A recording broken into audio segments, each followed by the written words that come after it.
ভর দুপুর, বাইরের গনগনে রোদ্দুর থেকে ঘরে ঢুকেই বিশ্বকাকু হাঁক ছাড়ল। বাবান মৌ, শিগগিরই এক গেলা শরবত নিয়ে আয়। বলেই বসবার ঘরের সোফায় ধপাস করে বসে পড়ল। স্কুলের পরীক্ষা শেষ, গরমের ছুটি পড়ে গেছে, তাই বাবান মৌ দুজনেরই পুরোপুরি ছুটি এখন। বাবান দিনরাত ক্রিকেট ব্যাট নিয়ে শ্যাডো প্র্যাকটিস করছে, আর মৌ গল্পের বইয়ে মুখ গুজে 24 ঘন্টা।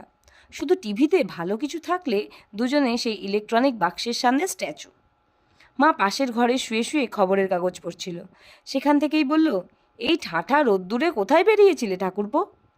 বিশ্বকাকু লম্বা একটা নিঃশ্বাস ফেলে বলল, কি করব বৌদি, আমার কি আর ছুটি আছে?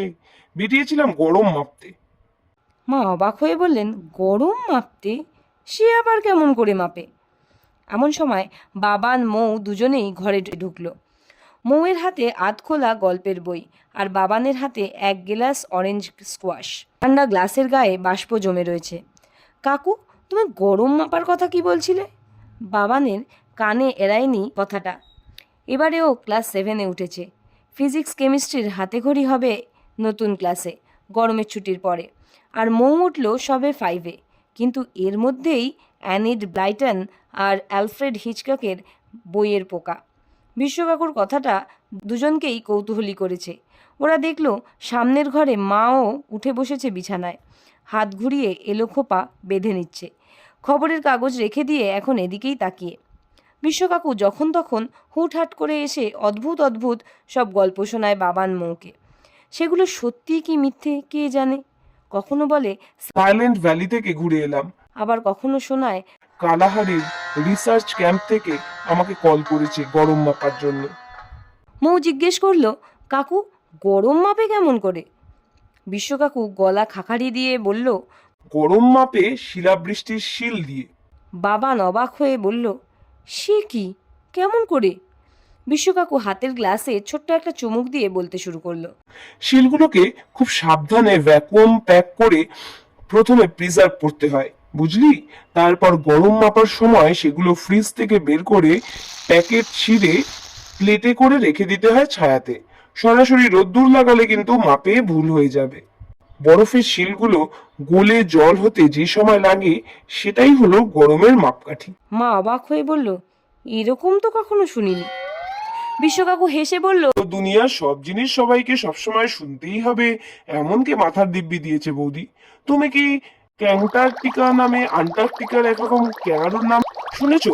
জানো প্রজাপতিরা সাবসনিক শীষ দিতে পারে? উপনিষদে বংশ নির্বংশ নামে একরকম পারমাণবিক বোমার উল্লেখ আছে, তা আগে কখনো শুনেছো?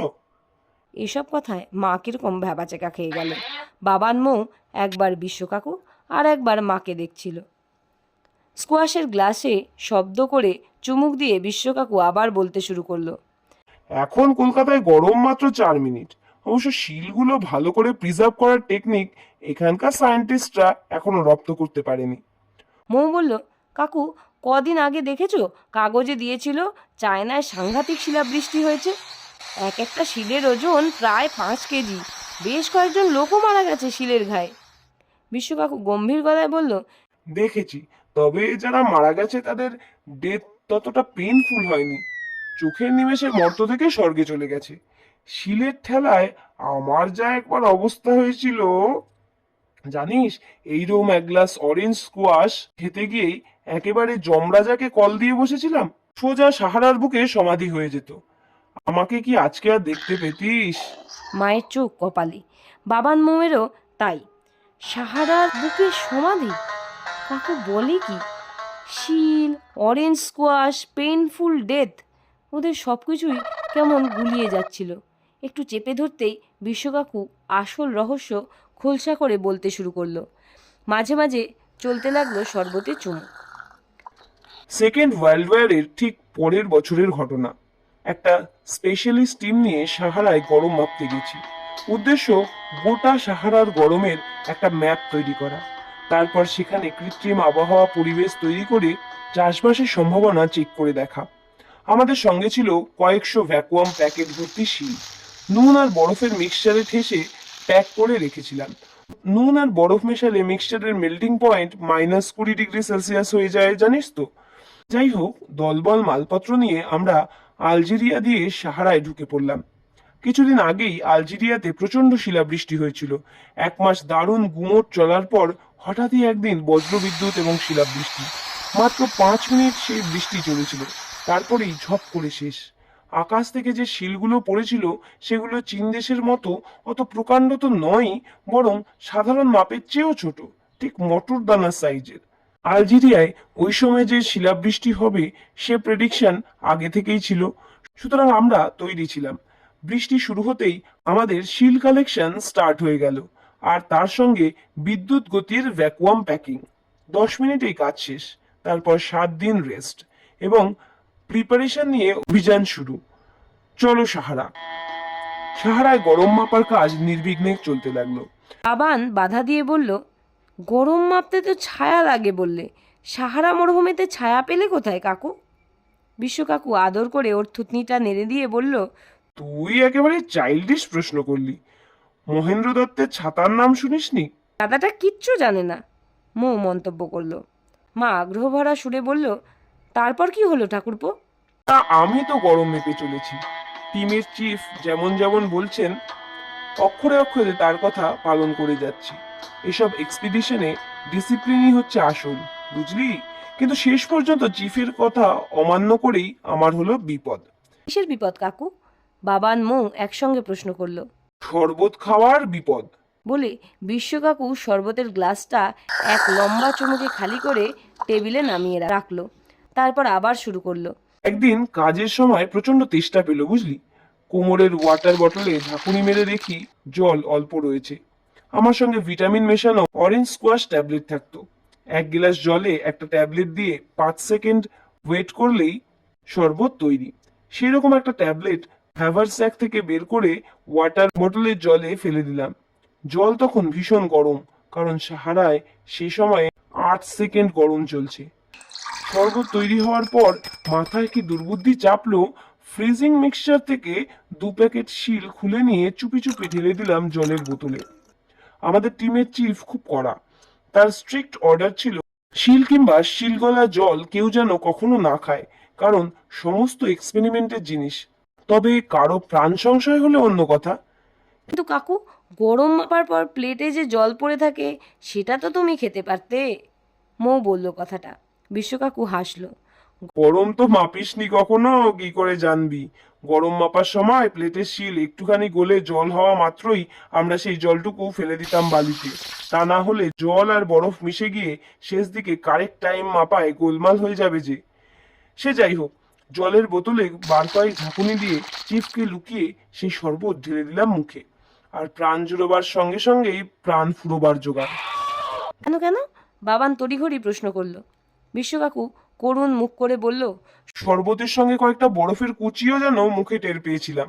আনন্দে যেই না তাতে কামড় বসিয়েছি, অমনি ব্রহ্মতারু থেকে কিরমির করে উঠেছে। দুটো দাঁত পড়ে গেছে তৎক্ষণাৎ। আর যন্ত্রণায় সাহারার সর্ষে ফুল দেখে একেবারে সেন্সলেস হয়ে গেলাম। সে যে কি পেইনফুল কি বলবো, তার তুলনায় চীনের শিলাবৃষ্টি তো সুইট ডেথ। জ্ঞান ফিরতে দেখি দলের 3-4 জন আমাকে ঘিরে দাঁড়িয়ে। ওদেরই কেউ হয়তো আমার মুখে চোখে জল দিয়েছে। হাত পাকা দিয়ে মাথায় বাতাস করছে আর একজন। চিফ বললেন, বিশ্ব, কি ব্যাপার? আমি কোনো রকমে উঠে বসলাম। আমার মুখে তখনও কয়েকটা বরফের কুচি খোঁচা মারছে। কোনো জবাব না দিয়ে মুখ থেকে 3টে কুচি বের করলাম। সর্ষের মতো ছোট্ট 3টে দানা আমার হাতে তালুর ওপর হীরের মতো ঝকঝক করতে লাগলো। আমাদের দলে একজন মণিরত্ন বিশেষজ্ঞ ছিল। তার কেমন সন্দেহ হতেই আতস কাজ নিয়ে চট করে ঝুঁকে পড়লো আমার হাতের ওপর। আর সঙ্গে সঙ্গেই সে চিৎকার করে উঠল, oh my goodness, diamond, real diamond! Chief সমেত দলের বাকি সবাই তো হতভম্ব। আমি স্রেফ হা করে বসে আছি। হিরে? শিলের মধ্যে হিরে এলো কোত্থেকে?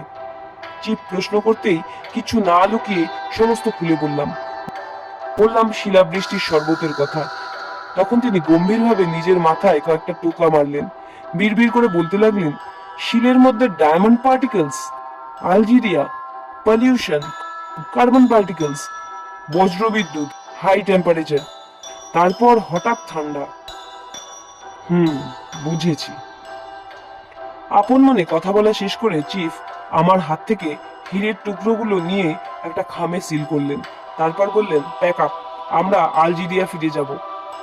এরকম একটা যুগান্তকারী ঘটনা নিয়ে সেখানে এক্ষুনি সরকারি মিটিং এ বসতে হবে, আর শিলের প্যাকেটগুলো খুব সাবধানে নিয়ে যাবে, একটিও যেন না হারায়।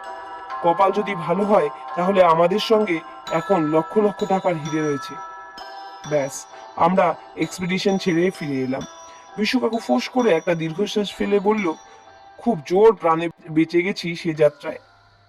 বিশ্বকাকুকে চুপ করে যেতে দেখে বাবান আর থাকতে পারল না, বলল, কি করে হীরের দানাগুলো তৈরি হয়েছিল কাকু? মা জিজ্ঞেস করলো, আলজেরিয়া এসে শিলগুলো ভেঙে আর হিরে পেয়েছিলে তোমরা? বিশ্বকাকু হাত নেড়ে বলল, বলছি, সব বলছি। না বৌদি, আর একটি কণাও হিরে পাইনি আমরা। তবে ওই 3টে হীরের কুচি আলজেরিয়ার মিউজিয়ামে রেখে দেওয়া হয়েছিল, সঙ্গে ছিল আমার ফটো। ছিল কেন, আজও আছে। এবার বাবানের দিকে ফিরল বিশ্বকাকু। ওই হিরেগুলো তৈরি হয়েছিল কেমন করে জানিস? ময়সা মেথডে। ময়সা মেথড? বাবান অবাক হয়ে উঠল। হ্যাঁ। ফরাসি রসায়নবিদ ফার্দিনান্দ ফ্রেডরিক অরি ময়সা। ময়সা বুঝতে পেরেছিলেন কাঠকয়লা বা কয়লার কণাকে খুব হাই টেম্পারেচারে গরম করে প্রচন্ড চাপ দিলে হিরে পাওয়া সম্ভব। তার চেষ্টায় 62 বছর পরে আমেরিকার পদার্থবিজ্ঞানী পার্সি উইলিয়ামস ব্রিজম্যান নকল হিরে তৈরি করার ব্যাপারে সাকসেসফুল হন। ব্রিজম্যান নোবেল প্রাইজও পেয়েছিলেন। আলজেরিয়ায় কি হয়েছিল শোন। ওখানে তখন নতুন কিছু ফ্যাক্টরি বসেছিল, সেখান থেকে খুব কালো ধোঁয়া বেরোতো। এয়ার পলিউশন আর কি, জানিস তো। কালো ধোঁয়ার মধ্যে খুব সূক্ষ্ম কার্বন পার্টিকেল থাকে, সেগুলো ভেসে ভেসে উড়ে গিয়েছিল আলজেরিয়ার আকাশে। সেখানে বজ্রবিদ্যুতের পাল্লায় পড়ে সেগুলো পৌঁছে গিয়েছিল হাই টেম্পারেচারে, তারপর জলধ মেঘে ঢুকে পড়ে। সেখানে হঠাৎ চাপ কমে গিয়ে পরিবেশ খুব ঠান্ডা হয়ে যায়। তখন ওই হাই টেম্পারেচার থেকে কার্বন পার্টিকেল গুলো হঠাৎ ঠান্ডা হয়ে পড়ায় ওদের শরীরে সংকোচনের জন্য প্রচন্ড চাপ সৃষ্টি হয়, ফলে তৈরি হয়ে যায় হীরের দানা। আর তাদের ঘিরে মেঘের জলকণা হঠাৎ জমে গিয়ে সোজা বরফের শিল, যেমন করে শিলাবৃষ্টি হয় আর কি। তারপর যাকগে, অত শত টেকনিক্যাল ব্যাপার তোরা বুঝবি না। গল্প শেষ করে বিশ্বকাকু হাঁফ ছাড়ল। তারপর বলল, মৌ, ঝটপট 1 গ্লাস স্কোয়াশ। গরমে ছাতি শুকিয়ে যাচ্ছে, আমাকে এক্ষুনি আবার বেরোতে হবে। চিফের সঙ্গে দেখা করার কথা আছে। নতুন একটা এক্সপিডিশন সামনের মাসেই শুরু হবে, আমাকেও নিতে চায়। চিফ এখন নামজাদা লোক, তার সঙ্গে যাওয়ার ডাক পাওয়াটাই রীতিমতো ভাগ্যের ব্যাপার। মৌ উঠল শরবত নিয়ে আসতে। বাবান গালে হাত দিয়ে বসে। মা জিজ্ঞেস করলো, ঠাকুরপো, তোমার ওই নামজাদা চিফের নাম জানতে পারি? বিশ্বকাকু গম্ভীর গলায় বলল, তুমি নন টেকনিক্যাল লোক বৌদি, নাম শুনলে কি চিনতে পারবে? চিফের ভালো নাম ঘনশ্যাম দাস, আমি ঘনাদা বলে ডাকি।